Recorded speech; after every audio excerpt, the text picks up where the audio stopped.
Hi folks, you're all very welcome back to 3 Minute Tales. This is the She-Bean and I'm your host, Shanna Key. Now, we'll be bringing you stories from all over the world and we really hope that you enjoy them. If you do, please give them a thumbs up. If you'd like to leave a comment or a message, you can do so down below. And remember to hit that subscribe button and the little notification bell, because if you hit that notification bell, each time that we upload one of these heartwarming stories, you're going to be the first ones to find out. So everyone's a winner. So until the next time, thank you so much. I'm Shanna Key. Seamus McGillis was born way back in 1902 in Connemara in the west coast of Ireland. Both his parents were tragically killed in a house fire when he was just 3 years old. With no one to take care of him, he was placed into an orphanage. The orphanage was ran by strict Catholic nuns who made Seamus work very hard, washing floors and dishes from morning until night. He was very unhappy there and hated the place. The orphanage was in the Gaeltacht region of the country, which meant that they only spoke in their native Irish language. Seamus received very little education, and when he left the orphanage at the age of 16, he was alone and completely destitute. He wandered the streets for weeks, begging for food and scraps, until he eventually got a job as a labourer on a large farm outside the coastal town of Spiddal. His wages were a pittance, but he was given room and board. He slept in a wooden shed which was cold and wet, but at least he was fed by the farmer's cook twice a day. O'Flaherty, the farmer, had a 16-year-old daughter, Eileen, who had just finished boarding school. Straight away, she fell for Seamus. But Seamus was shy, and it took almost 6 months before he had the courage to steal a kiss from her. They would go on long walks together, and Seamus told Eileen that he hoped to be able to buy a farm of his own one day. Eileen promised him that if he bought his own farm, she would marry him. He couldn't believe it. How could someone so beautiful in every way love him so much? However, the farmer was very protective of his daughter, so they had to keep their relationship a secret. But when the farmer caught the two of them kissing one night, he got his shotgun and threatened to shoot Seamus if he ever saw him again. Seamus fled the farm with only £2 in his pocket that he had managed to save. Alone again, he wandered the busy streets of Galway, where he met an elderly man. The man told him that if he ever wanted to save enough money to buy his own farm, he'd have to go to America, where the streets were paved with gold. A week went by before Seamus managed to secure his passage to the United States. He paid a ship's captain £1.06 to board the ship, but on one condition. He had to agree to work below deck, shoveling coals into the boilers of the steamship. He worked 16 hours a day in blistering hot conditions for 24 days straight, before they sailed into New York Harbour. Without any travel documents, Seamus knew that the immigration officials would send him back to Ireland, so he jumped ship and swam almost 400 metres to the safety of an old wooden dock.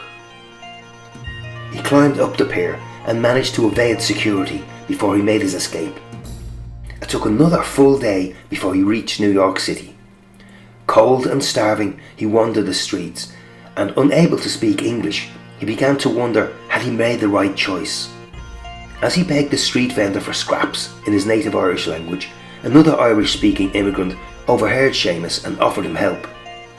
He brought him back to his lodgings, where the man's wife fed Seamus a hot, hearty meal. The man told Seamus that he had heard that there were jobs at the local metal and iron foundry, if he was interested. Seamus jumped at the chance. 2 days later, he began working as a labourer at the foundry. The work was taxing, and because he couldn't communicate with his English-speaking work colleagues, Seamus felt very isolated. However, he was soon befriended by a young Polish man. His name was Stefan Wozniak. He empathised with Seamus, as he too was unable to speak English when he first came to the United States 6 years previous. Through sign language and crudely drawn sketches, they were somehow able to communicate with each other. They soon became good friends, and soon Seamus moved in with Stefan at his one-room lodgings in nearby Hell's Kitchen. Stefan began to teach Seamus how to speak English, It took a good 6 months before Seamus could fully grasp it. The two men worked hard and lived frugally. They ate one meal a day, paid their rent and saved everything else. Seamus told stories about his lovely Eileen over and over again to his patient friend. 3 years went by quickly, with both men each saving a considerable amount of money. Stefan had planned to open a Polish bakery when he could afford it, but all Seamus wanted to do was to return to Ireland with enough money to buy a little farm of his own. Seamus began to feel unwell, suffering crippling stomach pains and fever. Stefan joked, saying Seamus was just lovesick. But when Seamus's gums began to turn black, he decided to go and see a doctor. His symptoms baffled the doctor. It was only when Seamus told him what he worked at that the doctor was able to fully diagnose what was wrong with Seamus. He was suffering from blood poisoning. The conditions at the foundry were slowly poisoning him. The doctor asked Seamus what he had worked at before the foundry, and when he told him that he had been a farm labourer in his native Ireland, he was taken aback. He had thought that Seamus was of Eastern European origin due to his thick Polish accent that he had acquired during the time spent learning English with his good friend Stefan. The doctor advised him to go back to the fresh air and green fields of Ireland before he ended up dead. Seamus told Stefan what the doctor had suggested, and to his surprise, Stefan smiled and shook his hand. "You must go back to Eileen, my friend," he said. With no other choice, he made the decision to return to Ireland.